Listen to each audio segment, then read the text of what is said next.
கிளப்ன்றது Indian சினிமாவுக்கு வந்து இப்போ ரொம்ப அசால்ட் ஆயிடுச்சு, ரொம்ப நார்மல் ஆயிடுச்சு. நிறைய படங்கள் வந்து 1000 கோடி கிளப்ல இணைஞ்சிருச்சு. கிட்டத்தட்ட இந்தியா சைட்ல இருந்தே வந்து ஒரு 8 படங்கள் கிட்ட 1000 கோடி கலெக்ஷன் மூவிஸ் இருக்கு. ஆனா ஒரு கேள்வி, தமிழ் மூவிஸ் வந்து அதே மாதிரி 1000 கோடி பண்ண முடியுமா முடியாதான்றத இந்த வீடியோல பார்க்க போறோம். வாங்க நம்ம ஸ்ட்ரைட்டா வீடியோக்குள்ளார போயிடலாம்.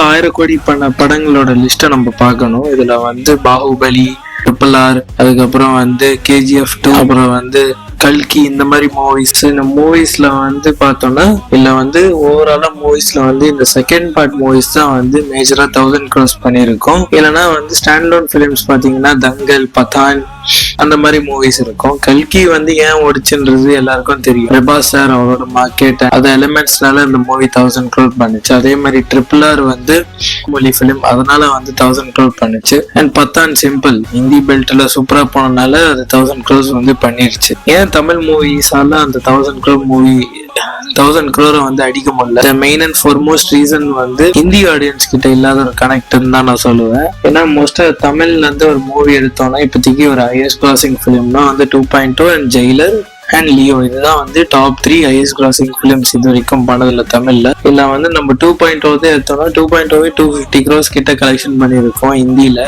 200 crores கிட்ட அங்க. அண்ட் அதே இதுல ஒரு 200 பண்ணனால 800 crores அப்போ வந்துச்சு இந்த கலெக்ட். இதே ஜெயிலர்ல வந்து ஹிந்தி பெல்ட்ல அடிக்காம போயிருக்கும். அண்ட் அதே மாதிரி லியோக்கும் அதே இஷ்யூ தான் இருக்கு.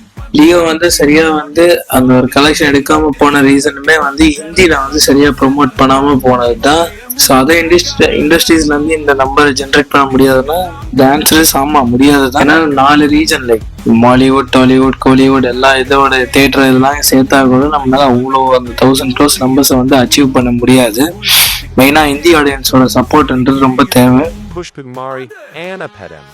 அதுக்கான மெயின் ரீசன் வந்து ஹிந்தி தான். நீங்க வந்து அந்த படத்தோட ஆந்திரா கலெக்ஷனுக்கும் ஹிந்தி கலெக்ஷனுக்கும் எடுத்து பாத்தீங்கன்னாலே டிஃபரன்ஸ் வரும். இந்த அந்த படம் 1800 கோடி பண்ணுச்சுன்னா கிட்டத்தட்ட ஒரு 900 crores கிட்ட ஹிந்தில இருந்து தான் வந்திருக்கும். மீதி நம்பர்ஸ் தான் வந்து அதர் ஸ்டேட்ஸ்ல இருந்து வந்துச்சு. நீங்க அந்த ஹிந்தி நம்பர்ஸை தவிர்த்து பாத்தீங்கன்னா அந்த படம் வந்து ஒரு 800 கோடி தான் பண்ணியிருக்கும். அந்த மாதிரி தான். ஸோ அந்த ஒரு ஹிந்தி ஆடியன்ஸோட கிரேஸ் பிடிச்சிட்டாலே 1000 crores வச்சிரும். ஏன் ஸ்பெசிஃபிக்கா ஹிந்தி அப்படின்னு அங்கதான் வந்து நம்மளுக்கு நம்பர் ஆஃப் தியேட்டர்ஸ் வந்து அதிகம் கம்பேரிங் டு சவுத் சைட். இப்ப நார்த்ல வந்து உங்களுக்கு இங்க வந்து ஒரு 1000 ஸ்கிரீன் இருக்குன்னா அங்க வந்து அப்படியே இன்டூ டபுள் ஆர் ட்ரிபிளா இருக்கும் ஸ்கிரீன். இன்னொன்னு வந்து அங்க காஸ்ட் ஆஃப் டிக்கெட்ஸுமே வந்து ரேட் அதிகம் அங்க. இன்னொன்னு நம்ம தமிழ் பிலிம்ஸ் வந்து மோஸ்டா வந்து இந்த 30 days OTT சைன் பண்றதுனால அங்க வந்து மல்டிபிளெக்ஸ்லயுமே மூவிஸ் வந்து பெருசா ரிலீஸ் ஆகுறது கிடையாது. லைக் ஜெயிலர்லயும் வந்து நம்ம என்னதான் ஹையஸ்ட் கிராசிங் பிலிம்ஸா இருந்தாலுமே அந்த 2 படமே ஹிந்தியில வந்து சிங்கிள் ஸ்கிரீன்ஸ்ல தான் ரிலீஸ் ஆச்சு. அதுவும் வந்து ஒரு மல்டிபிள் ஸ்கிரீன்ல ரிலீஸ் ஆனா அந்த படங்களும் ஒரு 800-850 கோடி கலெக்ஷன் பண்ணிருக்கு. இதுல மெயினா வந்து இந்த OTTயோட இஷ்யூஸ்னால மட்டும்தான் வந்து இந்த இஷ்யூஸ் மெயினா வருது. ரெண்டாவது வந்து PR நம்பர். இந்த PR ஏஜென்சில இருந்து இந்த படம் வந்து ஒரு நாள் 250 கோடி பண்ணிச்சு ஃபேக் கலெக்ஷன் காட்டுறது. ஸோ இந்த ஃபேக் கலெக்ஷன் காட்டுறதுனாலேயே அந்த படத்தோட ரியல் பெர்ஃபார்மன்ஸ் என்னன்னு தெரியாம போயிட்டு ஆடியன்ஸ்க்கு. ஸோ அந்த படத்துக்கான ஒரு ரெகக்னேஷன் வந்து அந்த மூவிஸ்க்கு வந்து கிடைக்காம போயிடுது. இன்னொரு ப்ராபபிலிட்டி வந்து பாத்தீங்கன்னா நம்ம ஊர்ல வந்து அவ்வளவு பெரிய ஆக்டர்ஸ் இல்ல அந்த 1000 crore ஜென்ரேட் பண்றதுக்கு. இப்போ வந்து கரண்ட்ல வந்து இப்போ ஓரளவுக்கு 1000 crore இந்த பிலிமாலதான் அடிக்க முடியும்னு கேட்டீங்கன்னா ஒண்ணு வந்து ஜெயிலர் 2 which is. ரெண்டாவது ஜனநாயகன் வந்து நம்மளால சொல்ல முடியாது. ஜனநாயகன் வந்து ஒரு ரீஜனல் பிலிம், அது இன்னும் ரிலீஸ் ஆகாதானே தெரியாது. அந்த மாதிரி சிச்சுவேஷன்ல இருக்கு ஜனநாயகன். 1000 crore கன்ஃபார்மா அடிக்காதுன்றது என் கருத்து. வேணா ஒரு 600ல இருந்து 800 crores ஜனநாயகன் பண்ணலாம் தளபதி சாரோட பிலிம். மேபி அவர் இன்னும் 2-3 பிலிம் பண்ணியிருந்தா ஜனநாயகனோட நிறுத்தாம இன்னும் 2-3 படங்கள் பண்ணியிருந்தா வேணா அந்த 1000 கோடி மார்க் வந்து நம்ம வச்சிருக்கோம். அது தவிர்த்து பாத்தீங்கன்னா கைதி 2 பண்ணலாம். ஆனா கைதி 2 எப்போ வரும் நம்மளுக்கே தெரியாது. ஏன்னா லோகேஷ் சார் வந்து ஒரு சைடு வந்து அல்லு அர்ஜுன் சாரோட அடுத்த மூவி பண்ண போயிட்டாரு. ஸோ இந்த மாதிரி பிரச்சனைகள் வந்து தமிழ் இண்டஸ்ட்ரிக்கு இருக்கு. இந்த இண்டஸ்ட்ரியோட ஸ்ட்ரென்த்னு பாத்தீங்கன்னா இந்த இருக்க யங் டைரக்டர்ஸ் தான். Like Loki, Nelson, Atlee. இப்ப நீங்க அதர் இண்டஸ்ட்ரியிலே எடுத்துக்கோங்களேன். இப்ப யஷ் வந்து அவரோட KGF மூவிக்கு முன்னாடி அவர் யாருன்னு கேட்டா யாருக்காச்சும் தெரியுமா? இல்லைன்னா வந்து ஒரு பாகுபலின்னு எடுத்துக்கணும்னா பிரபாஸை வந்து பிஃபோர் பாகுபலி யாருக்காச்சும் தெரியுமா? ஸோ அன்ரெகக்னைஸ்ட் ஆக்டர் தான் வந்து ஒரு பிக் நம்பர் ஆஃப் கலெக்ஷனோ ஒரு பெரிய ஒரு மூவி ஹிட் வந்து நம்ம ஜென்ரேட் பண்ணணும் வேர்ட் ஆஃப் மவுத் மூலியமாவோ. தங்கலே எடுத்துக்கோங்களேன். தங்கல் வந்து இந்தியாவில் வந்து ஒரு 800 crores கலெக்ஷன் பண்ணுச்சு. சைனால போய் தான் 1200 க்ரோஸ் கலெக்ஷன் பண்ணி 2000 கோடி கிளப்ல வந்து சேர்ந்துச்சு. ஸோ நம்ம வந்து இந்த கமர்ஷியலா பண்றதை விட்டுட்டு லைக் இப்ப ஜெயிலர் மூவில பார்த்துருந்தா கேமியர்ஸ் கொண்டு வரேன் அப்படின்னு சொல்லி ஒரு இண்டஸ்ட்ரியில இருந்து ஒரு ஆக்டர் போட்டு ஒரு நம்பர் அல்றதுக்கு பதிலா ஒரு கண்டென்ட் ஓரியன்ட் ஃபிலிமை கிரியேட் பண்ணி அந்த மூவியை 1000 crore அழிக்க வைக்கலாம். மகாராஜா வந்துச்சு. மகாராஜா வரப்போது நம்ம ஊர்ல 100 கோடி பண்ணுச்சு. அப்புறம் சைனால போய் திரும்பி 100 கோடி பண்ணுச்சு. So 200 crores. ஸோ கண்டென்ட்டை எடுத்தனால அந்த படம் 200 கோடி பண்ணுச்சு. ஆனால் அதோட பட்ஜெட் வந்து ஒரு 20-30 crores கூட இருக்கு. மெயினா இப்போ அஜித் சார் வந்து ரேசிங்க்கு போயிட்டாரு. அப்படியே அவர் நினைச்சாலுமே அவரோட சஸ்டைனபிள் மார்க்கெட் வந்து ஒரு 300 to 500 crores கிட்ட தான் அவரால் புன் பண்ண முடியும். இல்லைன்னா வந்து அவர் பெரிய பெரிய டேரக்டர்ஸோட சைன் பண்ணா மட்டும்தான் அவருக்கு அந்த ஒரு பிக் நம்பர்ஸால அவருக்கு வந்து அச்சீவ் பண்ண முடியும். இன்னொரு சைடு சூர்யா சார் வந்து இந்த விஷயத்த வந்து கண்குவாலே ட்ரை பண்ணிட்டாரு. ஹிந்தி சைடு ரொம்ப ஃபோக்கஸ் பண்ணி எடுத்து ப்ரொமோஷன்ஸ்லாம் அங்கே நிறைய பண்ணாரு. ஆனால் கண்குவோட ரிசல்ட் வந்து எல்லாருக்கும் தெரியும் என்ன ஆச்சுன்னா, படம் வந்து 130-150 crores கூட கலெக்ஷன் பண்ணலை.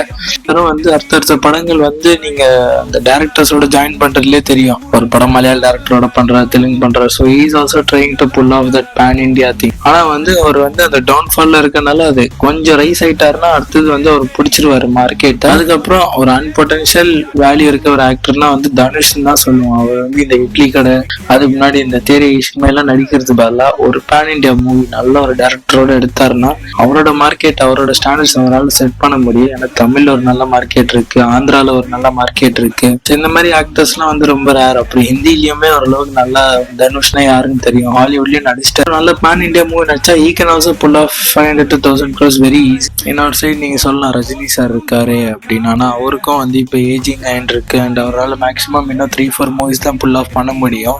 அவரே லோக்கியோட ஒரு மூவி வந்து ஒரு கை கொடுக்குறாரு, இல்லைன்னா வந்து ஒரு நெல்சனோட பண்றாரு. ஒரு பேன் இண்டியா மூவி கொடுக்கணும், டெலிவர் பண்ணணும் தான் ட்ரை பண்றாரு. ஆனா வந்து அந்த 1000 crore வந்து ஏம் பண்ணி அதெல்லாம் பண்றாங்களான்னு கேட்டா இன்ன வரைக்கும் சந்தேகம் தான் நம்ம இண்டஸ்ட்ரியில. அண்ட் 1000 crore அவ்வளோ இம்பார்ட்டன்ட் அவர் இண்டஸ்ட்ரின்னு கேட்டா இது வந்து ஒரு 50-50 ஒரு ஆன்சர் தான் என்னோட பதிலா இருக்கும். ஒரு இண்டஸ்ட்ரிக்கு வந்து எப்பவுமே வந்து இந்த 1000 crore வந்து நீடே இல்லாத ஒரு விஷயம் தான் நினைக்கிறேன். ஏன்னா மீன்ஸ் மலையாளம் இண்டஸ்ட்ரியில வந்து ஒரு மூவி கூட 1000 crore ஆச்சு இல்லை. அவங்களோட ஹையஸ்டே வந்து 300 crores which is லோக்கா அதுக்கு முன்னாடி ஒரு மூவி பண்ணியிருக்கோம், அவ்வளவுதான். இதுதான் வந்து அவங்களோட ஹையஸ்ட். ஆனா வந்து அவங்களுக்கு ஸ்டாண்டர்ட்ஸ் இருக்கு, அவங்களோட மூவிஸ்க்கான ரெகக்னேஷன் ஒன்று இருக்கு. ஸோ நம்ம இண்டஸ்ட்ரியும் அந்த ஸ்டாண்டர்ட் செட் பண்ணியிருக்கு. ஏன் அந்த 1000 crore நம்ம ரொம்ப அதிகமாக பார்க்குறோம்னா அதுக்கு முன்னாடி நம்ம தான் வந்து பெஞ்ச் மார்க் பண்ணிருந்தோம். லைக் சிவாஜி பாஸ் தான் வந்து ஃபர்ஸ்ட் 100 crore பண்ணுச்சு. அடுத்தது எந்திரன் தான் 300 கோடி பண்ணுச்சு.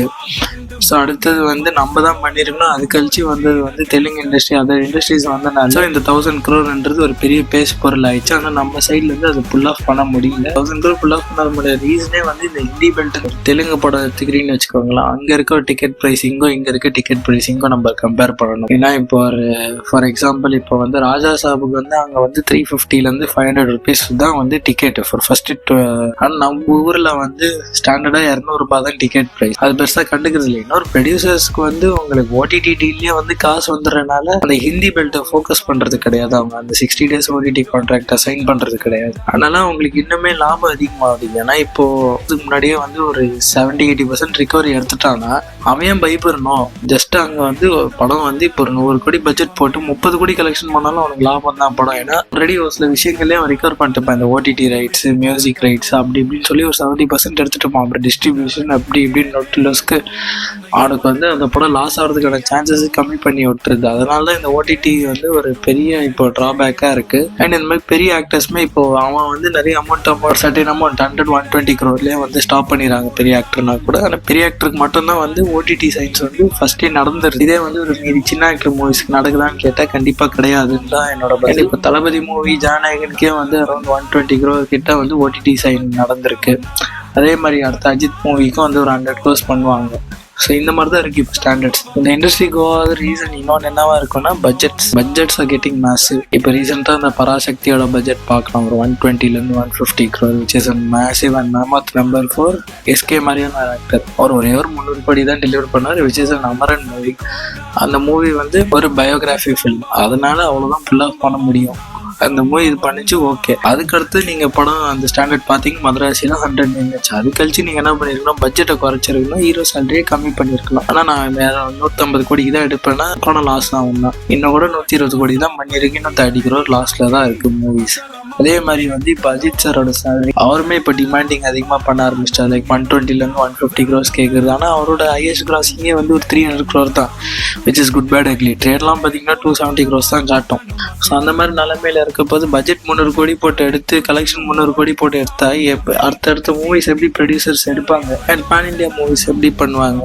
ஆல்ரெடி விஜய் சார் போக ஆரம்பிச்சிட்டார், அஜித் சாரோட மூவிஸும் கம்மியாகுது. நம்ம கமல் சாரையும் வந்து டிபெண்ட் பண்ணி இருக்க முடியாது இந்த இண்டஸ்ட்ரியில. அவர் அப்பப்போ வராரு, அப்பப்போ கம்பேக் தர்றாரு, அப்பப்போ போயிடுறாரு. இப்போ வந்து அவர் ஃபுல் டைம் பொலிட்டீஷியன் ஆனதுனால ஸோ அவரோட மூவிஸ்மே வந்து ஓரளவு கம்மி ஆகிடும். இன்னும் அவரோட அப்கமிங் ப்ராஜெக்ட்ஸ்னு பார்த்தீங்கன்னா இந்தியன் 2 அது கன்ஃபார்மாக அவன் வந்தால் கூட ஓரளவு கலெக்ஷன் பண்ணலாம்.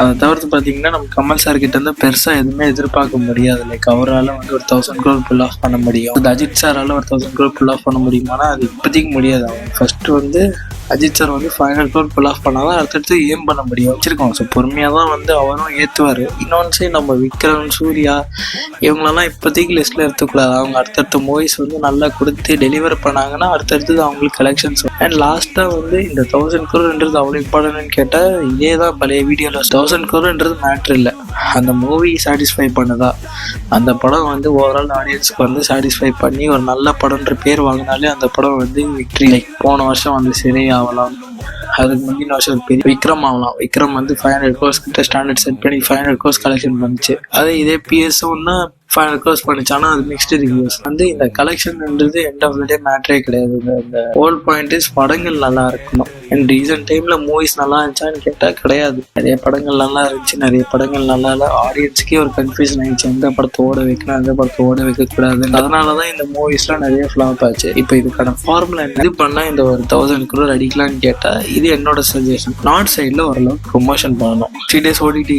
கான்ட்ராக்ட் சைன் பண்ணாங்கன்னா அப்போ ஓரளவுக்கு ஓடுறதுக்கான சான்ஸ் இருக்குது. இப்போ நம்ம ஊர்லேயே வந்து இப்போ நம்ம என்ன நினச்சிக்கிறோம், சரி ஓகே 30 days அப்படிதான் படம் ஓடிடிலேயே வந்துடான்னு சொல்லி நம்ம தேட்டர் போக மாட்டோம். 60 daysனா ஓகே 2 மாதம் ஆகும், சரி அதுக்குள்ளே நம்ம போய் பார்த்துடலாம் அப்படின்னு போயிடும். இந்த பைரேட்டை விட்டுட்டோம்னா இந்த மாதிரி பாதி கேஸ் இருக்கும். அந்த பாதி பேர் வந்து இப்படி வந்துடுவாங்க. இன்னும் நம்ம ஊரில் டிக்கெட் ப்ரைஸ் ஓரளவுக்கு கம்மி comparing to other state. So வந்து ஓரளவுக்கு ஆடியன்ஸ் ஃபுல் ஆஃப் வந்து நம்ம ஊர்லேயே நல்லா இருக்கணும். படம் ஒரு வேலை ஃப்ளாப் ஆயிடுச்சு அப்படின்ற பட்சத்தில் நீங்கள் 30 daysலேயே கொண்டு வந்துடலாம். இல்லைன்னா 60 days வந்து ஃபுல் ஆஃப் பண்ணணும். அவங்களுக்கு அந்த 70-80% ரிகவரி இருக்காது, ஆனால் 60% ஆஃப் ரிகவரி வந்து கலெக்ஷன்ஸில் இருக்கும்.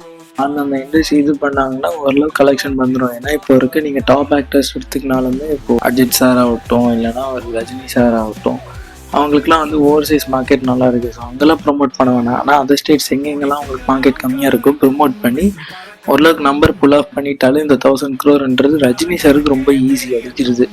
ஆனால் இதே அஜித் சார் அவங்களுக்குலாம் கேட்டிங்கன்னா கஷ்டம். அஜித் சார் வந்து அதுக்கான ட்ரை பண்ணுறமே நம்மளுக்கு தெரியல. இன்னொன்று விஜய் சார் வந்து இப்போ வந்து பொலிட்டிக்ஸ் போகிறனால அவர்கிட்ட தான் நம்ம 1000 crore எக்ஸ்பெக்ட் பண்ண முடியாது. ஸோ சிம்பிள் ரீசன் 1000 crore வரட்டும் பிரச்சனை இல்லை. ஆனால் வந்து இந்த ஹேட்டு தவிர்ப்போம். கோல்டிஸ் ஒரு பக்கம் நம்மளடி 1000 crore மேட்ரான்னு கேட்டால் கண்டிப்பாக கிடையாது. இண்டஸ்ட்ரிக்கு படம் நல்லா இருக்கா, கண்டென்ட் நல்லா இருக்கா, அவ்வளோதான் பார்ப்பாங்க. சிறை வந்து 50 கோடி மேலே கலெக்ஷன் பண்ண போகுது. இப்போ ஒரு 30-35 crores கலெக்ஷன் பண்ணி தலைவர் தம்பி தலைமையில் அது ஒரு கண்டென்ட் ஃபிலிம் நல்லா ஓடிச்சு. இந்த வீடியோ பிடிச்சிருந்தா லைக், ஷேர், சப்ஸ்கிரைப் பண்ணுங்க. நம்ம அடுத்த வீடியோவில் பார்க்கலாம்.